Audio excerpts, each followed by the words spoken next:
بسم اللہ الرحمن الرحیم۔ آج میں آپ کے سامنے 8ویں پارے کا خلاصہ اور تفسیر پیش کروں گا۔ 8ویں پارہ، اس میں سورہ انعام کا اختتام ہو رہا ہے اور سورہ اعراف شروع ہو رہی ہے۔ سورہ انعام، نعم عربی میں چوپائی کو کہتے ہیں، انعام ان کی جمع ہے۔ وَلَوْ أَنَّنَا نَزَّلْنَا عَلَيْهِمُ الْمَلَائِكَةَ اعوذ باللہ من الشیطان الرجیم بسم اللہ الرحمن الرحیم۔ وَلَوْ أَنَّنَا نَزَّلْنَا عَلَيْهِمُ الْمَلَائِكَةَ وَكَلَّمَهُمُ الْمَوْتَى وَحَشَرْنَا عَلَيْهِمْ كُلَّ شَيْءٍ قُبُلًا۔ فرمایا اگر ہم ان پر فرشتوں کو نازل کر دیں اور مردے زندہ ہو کر ان سے بات چیت شروع کر دیں تو بھی یہ لوگ ایمان نہیں لے کر آئیں گے۔ رسول اللہ صلی اللہ علیہ وسلم سے مشرکین بیجا مطالبہ کیا کرتے تھے کہ آپ یہ کر کے دکھائیں، آپ یہ کر کے دکھائیں، آپ یہ معجزہ دکھائیں۔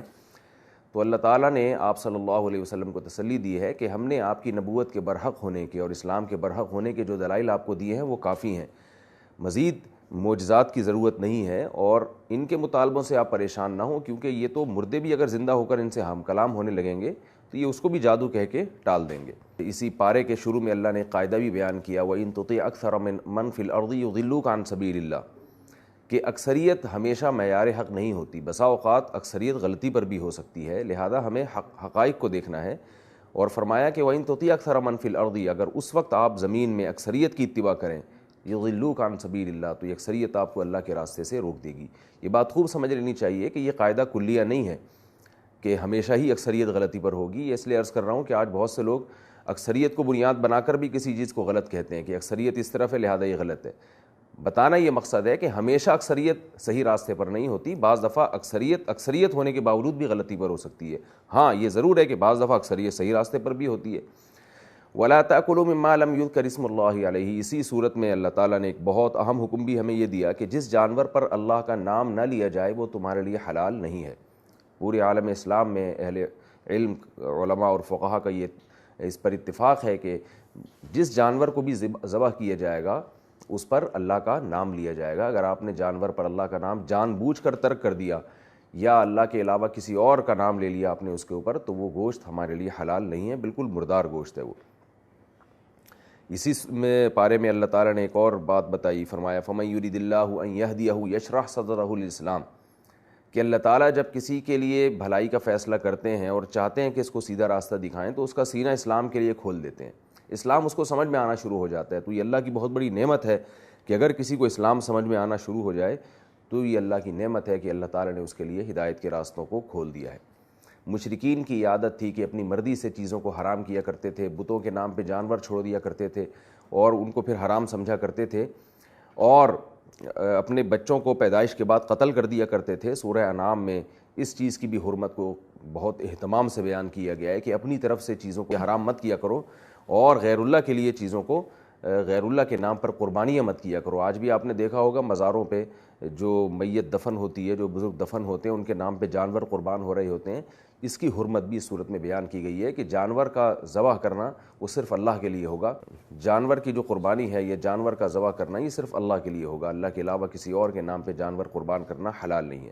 قد خسر الذین قتلوا اولادہم، فرمایا تحقیق وہ لوگ نقصان میں چلے گئے، گھاٹے میں چلے گئے جنہوں نے اپنی اولاد کو قتل کیا۔ غربت کے خوف سے اولاد قتل ہوتی تھی، اس پر قرآن مجید نے پابندی لگائی۔ اسی صورت میں اللہ نے عشر کا حکم بھی دیا۔ آپ کو معلوم ہے پوری دنیا کے مسلمان جب پیداوار کٹتی ہے تو عشر ادا کرتے ہیں، بعض صورتوں میں عشر کا نصف اور بعض صورتوں میں عشر ادا کرتے ہیں، جس کو پیداوار کی زکوٰۃ کہا جاتا ہے۔ اسلام میں پیداوار کی زکوٰۃ کے بالکل الگ احکام ہیں، تو وہ پیداوار کی زکوٰۃ بھی اسی صورت میں نازل ہوئی۔ فرمایا کلوا من ثمرہ وآتوا حقہ یوم حصادہ۔ پہلے اللہ نے اپنی نعمتوں کو بیان کیا، انزل من السماء ماء، وہ رب ہے جس نے آسمان سے پانی کو برسایا اور اس نے طرح طرح کے نباتات پیدا کیے، اس نے انگور، انار اور کھجور پیدا کیے تمہارے لیے۔ فرمایا کلوا من ثمرہ اذا اثمر، جب یہ فصلیں نکلا کریں تو ان کے پھل سے خود بھی کھایا کرو، وآتوا حقہ یوم حصادہ، اور جب کٹائی کا وقت آئے تو اللہ کا حق بھی ادا کیا کرو۔ تو بتایا گیا کہ تم جو یہ غریبوں کو عشر دے رہے ہو یہ حقیقت میں اللہ کا حق ہے، جس اللہ نے تم پر احسان کیا اور مٹی اور گارے اور پانی کے ملاپ سے تمہارے لیے ان طرح طرح کی فصلوں کو پیدا کیا، تو اس کا اتنا حق ہے کہ کچھ حصہ اس کی راہ میں اس کو راضی کرنے کے لیے صدقہ کیا جائے۔ اسی صورت میں اللہ تعالیٰ نے ایک بہت اہم رکوع نازل کیا جس میں اسلام کے بیسک احکام کو بہت ڈیٹیل سے بیان کیا گیا ہے۔ تعالوا اتل ما حرم ربکم علیکم، کہ اپنی طرف سے چیزوں کو حلال یا حرام مت کیا کرو، آؤ ہم تمہیں بتاتے ہیں کہ تمہارے رب نے کن چیزوں کو حرام قرار دی ہے۔ اس میں کیا ہے؟ لا تشرکوا بہ شیئا، اللہ کے ساتھ کسی کو شریک مت کرو، وبالوالدین احسانا، والدین کے ساتھ اچھا سلوک کرو، یعنی وہ اسلام کے بنیادی حکام ہیں جنہیں تمہیں فالو کرنا چاہیے۔ اور ولا تقتلوا اولادکم من املاق، غربت کی وجہ سے اپنی اولاد کو قتل مت کیا کرو۔ علماء نے لکھا ہے کہ عورت اگر حمل ضائع کرتی ہے اس نیت سے کہ میں بچے کو کھلاؤں گی کہاں سے، یا شوہر کہاں سے کھلائے گا، تو وہ بھی اسی وعید میں داخل ہے، وہ بھی حرام ہے۔ نحن نرزقکم وإیاہم، فرمایا ہم تم کو بھی روزی دیں گے اور اس تمہاری اس اولاد کو بھی روزی دیں گے۔ ولا تقتلوا النفس التي حرم اللہ، کسی معصوم جان کو قتل مت کرو۔ ولا تقربوا الفواحش ما ظہر منها وما بطن، کسی بے حیائی کے کام کو مت جاؤ، خواہ وہ کھلے عام ہو یا چھپ کے بے حیائی ہو، بے حیائی والا کام اللہ کو پسند نہیں ہے۔ اور ولا تقربوا مال الیتیم، اگر باپ کا انتقال ہو جائے کرے تو تمہارے چھوٹے بہن بھائی یا بھتیجے یا بھانجے جو بالکل یتیم ہو اور چھوٹے ہوں تو ان کا مال مت کھاؤ۔ جیسے آپ دیکھیں نا کہ رشتہ دار یتیموں کا مال کھا جایا کرتے ہیں، اللہ نے فرمایا کہ یتیم کے مال کی حفاظت کرو، اس کے قریب بھی مت پھٹکو، اس کے پورا مال محفوظ کر کے جب وہ سمجھدار ہو جائے تو اس کا مال اس کے حوالے کر دو۔ اور فرمایا اوفوا الکیل والمیزان، ناپ تول میں کمی مت کرو، اپنے گاہک کو، کسٹمر کو ٹھگا مت کرو، جھوٹ بول کے مال مت بیچا کرو، یعنی انصاف کے ساتھ مال بیچا کرو۔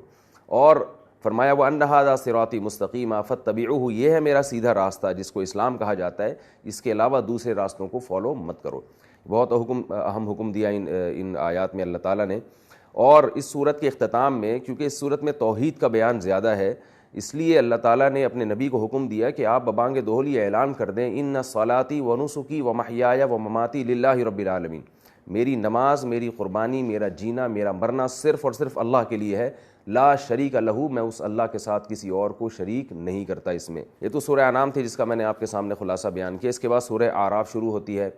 اعراف جنت اور جہنم کے درمیان بالکل ایک مقام ہے کہ کہا جاتا ہے کہ وہ لوگ جن کی نیکیاں اور برائیاں بالکل برابر ہوں گی تو وہ کچھ وقت کے لیے جنت اور جہنم کے بالکل درمیان میں رکھے جائیں گے، اس کے بعد اللہ تعالیٰ اپنی رحمت سے ان کو جنت میں داخل کر دیں گے۔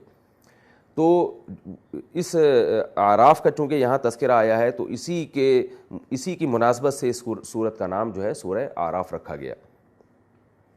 اس سورت میں اللہ تعالیٰ نے اپنی کتاب کا تعارف کروایا ہے۔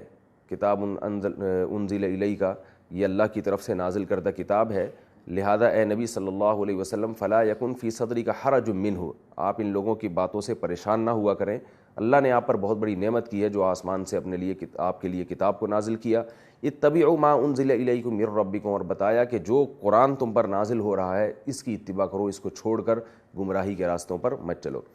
اسی صورت میں اللہ تعالیٰ نے انسانیت کی جب ابتدا ہو رہی تھی آدم علیہ السلام کا واقعہ بیان کیا اور بتایا کہ آدم علیہ السلام کو کیسے شیطان نے ورغلا کر آدم علیہ السلام سے اللہ کی نافرمانی کروائی، اور شیطان نے اس وقت یہ قسم اٹھائی اللہ تعالیٰ سے کہ کیونکہ آدم کو سجدہ کرنے سے شیطان نے انکار کیا اور اللہ تعالیٰ نے آدم علیہ السلام کی وجہ سے شیطان کو دربار سے باہر نکالا، تو شیطان حسد کا شکار ہو گیا اور اس وقت اس نے قسم اٹھائی کہ میں قیامت تک اس آدم کی اولاد کو گمراہ کرنے کی کوشش میں لگا رہوں گا اور ان میں سے اکثریت کو میں جہنم کا ایندھن بناؤں گا۔ اس لیے اللہ نے ہمیں تنبیہ کی لیا بنی آدم لا یفتننکم الشیطان کما اخرج ابویکم من الجنہ، اے بنی آدم، شیطان نے جیسے تمہارے باپ آدم کو جنت سے نکالا ہے وہ تمہیں اس جنت میں داخل ہونے سے روکے گا، لہذا اس کی فتنے سے ہوشیار رہو۔ اور اللہ نے ہمیں یہ بھی بتایا کہ آدم علیہ السلام سے بھی خطا ہوئی مگر انہوں نے خطا سے توبہ کی، ربنا ظلمنا انفسنا وَإِن لَّمْ تَغْفِرْ لَنَا وَتَرْحَمْنَا لَنَكُونَنَّ مِنَ الْخَاسِرِينَ، اللہ سے گڑ گڑا کے دعا مانگنے لگے کہ اے ہمارے رب، ہم نے اپنی جان پہ ظلم کیا، تو نے اگر ہماری مغفرت نہیں کی اور رحم نہیں کیا تو ہم خسارے والوں میں سے ہو جائیں گے۔ اس کے برعکس شیطان جو تھا وہ اپنی غلطی پر اڑا رہا، تو بتایا کہ شیطان کا طریقہ کیا ہے، غلطی پر اڑ جانا، اور آدم اور اس کی اولاد کا طریقہ یہ ہونا چاہیے کہ اگر کبھی غلطی ہو جائے تو توبہ کر کے اللہ تعالیٰ سے معافی مانگو۔ اس کے بعد اللہ تعالیٰ نے بیان کیا من حرم زینت اللہ التی اخرج لعبادہ، لوگ خام میں اپنے اوپر رہبانیت کو اختیار کرتے ہیں اور اپنی طرف سے جو ہے وہ چیزوں کو حلال و حرام کرتے ہیں اور دنیا کی زینت سے کنارہ کشی اختیار کرتے ہیں۔ فرمایا من حرم زینت اللہ، کون ہے جس نے اللہ کی زینت کو حرام قرار دیا؟ وہ زینت جو اللہ نے اپنے بندوں کے لیے پیدا کی ہے۔ پھر اللہ تعالیٰ نے جو اہل اعراف کے مکالمے کو ذکر کیا کہ کس طرح اللہ جنتیوں اور جہنمیوں کا آپس میں مکالمہ کروائیں گے۔ جنتی جہنمیوں سے کہیں گے کہ ہم سے جو ہمارے رب نے وعدہ کیا تھا ہم نے اس کو پورا پایا ہے، اللہ نے ہم سے جنت کا وعدہ کیا تھا، ہم نے اس کو پورا پایا. کیا اللہ نے تم سے جو جہنم کا وعدہ کیا تھا تم نے بھی اس وعدے کو پورا پایا؟ وہ کہیں گے ہاں ہم نے بھی اس وعدے کو پورا پایا. اور پھر وہ اہل جنت سے پانی مانگیں گے اور رزق مانگیں گے تو اہل جنت ان کو کہیں گے کہ ان اللہ حرمہما علی الکافرین، اللہ نے آخرت کا انکار کرنے والوں پر ان جنت کی نعمتوں کو حرام کر دیا ہے. یہ وہ لوگ تھے جنہوں نے اپنے دین کو کھیل تماشا بنا لیا. الیوم ننساہم کما نسوا لقاء یومہم ھذا، اللہ فرماتے ہیں کہ ہم ان کو بھول جائیں گے جیسے یہ آخرت کے دن کو بھول گئے تھے. اس کے بعد اللہ تعالیٰ نے سورت میں پیغمبروں کے واقعات کو بیان کیا ہے کہ ہم نے نوح علیہ السلام کو ان کی قوم کی طرف بھیجا. قوم کہنے لگی آپ ہماری طرح کے انسان ہو، ہم انسان کو نبی نہیں مان سکتے، اور یہ جو غریب مسکین لوگ ہیں ان کو آپ اپنے دربار سے نکالیے.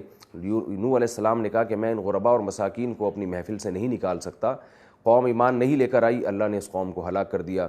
قوم عاد کا واقعہ بیان کیا گیا، قوم ثمود کا واقعہ بیان کیا گیا کہ قوم ثمود نے مطالبہ کیا کہ پہاڑ سے اونٹنی پیدا کی جائے. صالح علیہ السلام نے اونٹنی پیدا کر کے دکھا دی اللہ کے حکم سے، لیکن قوم نے اس اونٹنی کے ٹانگوں کو کاٹ ڈالا اور اس قوم پر اللہ کا عذاب نازل ہوا.